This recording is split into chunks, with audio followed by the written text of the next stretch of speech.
Welcome to the Real News Network. I'm Sharmini Pires coming to you from Baltimore. On Monday, following a 2-year investigation, Peabody Energy, the world's largest publicly traded coal company, reached a settlement with the New York State Attorney General's office. In the settlement, Peabody Energy agreed that it would end misleading statements issued to its shareholders and disclose risk arising from climate change. Attorney General Eric Schneiderman has also launched a similar investigation into Exxon Mobil for misleading information released to the public, not only about climate change science and risk associated with fossil fuels, but about the cost of transitioning to renewable energy. Now joining us to discuss all of this from Stockton, New Jersey, is Dan Zegart. Dan is a senior fellow at the Climate Investigation Center and an investigative journalist, a 10-year TV and newspaper veteran, and the author of Civil Warriors, the legal siege on the tobacco industry, which is an eyewitness account of the cigarette wars of the mid-90s that led to the regulation of the tobacco industry. Dan, thank you so much for joining us. Thank you for having me.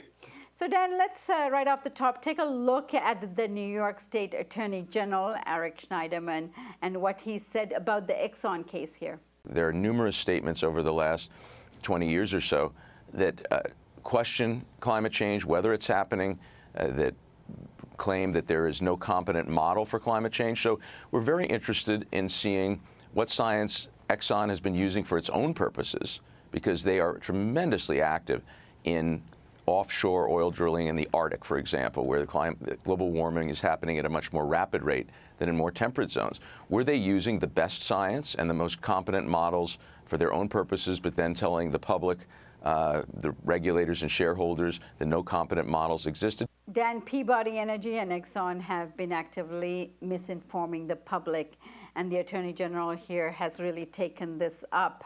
The real question to you is, does the Attorney General go far enough in this settlement? No, I don't think so. I mean, I think the settlement was extremely disappointing, particularly when you consider that this investigation actually began under his predecessor, Andrew Cuomo, in 2007. Really, all they're going to do is change what they say in their annual financial statements to the Securities and Exchange Commission, where they talk about risk and what the risks might be from, let's say, litigation or regulation that might have to do with coal. We already know that the price of coal has plunged to historic lows. And we also know that Peabody has funded and otherwise encouraged the denial of climate science by a number of scientists, and also through the funding of front organizations like the American Coalition on Clean Coal Energy, which is an oxymoron if there ever was one, clean coal energy. What they're doing here is they're actively disputing that global warming is taking place. And the Schneiderman probe did not go into that at all. Many people had hoped that it would once we learned that there was going to be a settlement. So this is really not a satisfactory conclusion. It's better than nothing, but not a lot better than nothing. Now, one of the things that happen in this kind of a settlement is that it really kills the public debate. You know, when a case like this is prolonged and taken up by the Attorney General, you would think the best case scenario we could have is not a settlement, but an ongoing debate and discussion, media coverage about the case and what Exxon, or in this case Peabody, has done and so on. But the debate is shut down here, so not really servicing the public interest. Do you think he could have done a different kind of job here? Well, I do think so, and we hope that he will do a different job with Exxon, and there is indication that he will. You know, I think those of us who have been watching Peabody are not going to cease our vigilance, and there are a great many NGOs, environmental groups, who are going to continue to push very hard to see that Peabody really is brought to justice. As far as Exxon goes, the Attorney General's effort here is a good deal more far-reaching. He's not only, as you mentioned at the top of the program, he's not only looking at investor statements about the future impact of climate change, but also the overestimation by Exxon that there would be huge costs for transitioning to renewable energy, which we know is not true.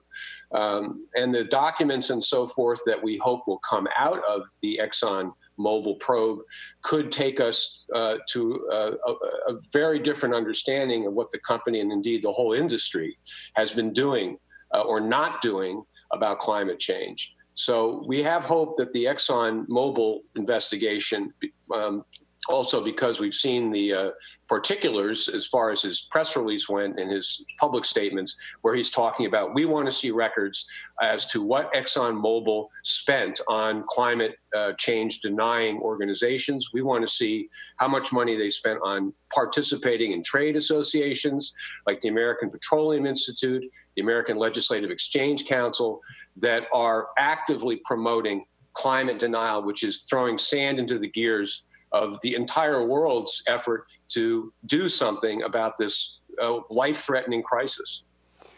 Now, I guess the real question is that will this decision, or what the Attorney General of New York is doing here, have any impact on the coal industry in terms of the public reliance on coal, which is 30% of the energy supply in the U.S.?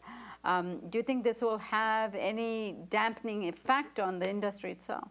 Oh, absolutely. I mean, we're already seeing we can't tell if the $2 or $3 drop in Peabody stock yesterday was as a result, over the last couple of days, was as a result of the investigation or not.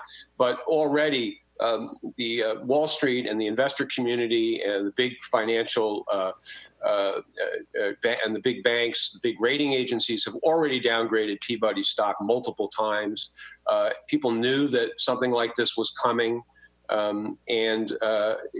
Certainly the whole investor community is very, very cognizant that Peabody is a terrible bet as an investment. The industry is in structural decline. It's never going to rebound.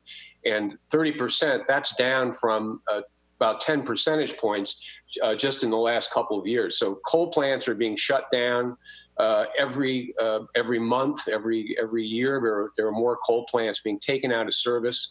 The industry is turning to natural gas, and we hope more and more to renewables, and they are turning somewhat more to renewables, wind and solar. So the outlook is not good for Peabody, and this is another nail in the coffin. And then let's take up this issue. While production seems to be down, exports in terms of coal is increasing. That's exports to China and India. But let's take that up in our next segment. I'll be happy to join you. Thank you, and we'll be back.